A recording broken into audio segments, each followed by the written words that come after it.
Hi, hello sa inyo guys. So, happy Thursday evening sa inyo. So, bali may papayata ko sa inyo pa akong feature ni Google, which is dito kay Google Classroom. So, yan, may bagong UI changes si Google Classroom. So, palit siya ng mga bagong UI niya. Ayan, so ito is naging parang small na placeholder yung bawat yung bawat classroom dyan. Ayan, ito yung sa student view.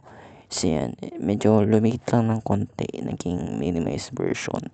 And then nagpalit na rin yung mga fonts niya. And then naging rounded corners na siya. Yan. And then mas itong ano din to, yan.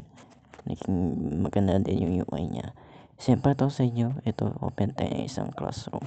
So nito may rounded oblong, and then rounded and then ito yung sa new announcement bagong UI na din, and then dito sa natin din pag nag-click kayo dyan ng new announcement may mga rounded corners na din yan.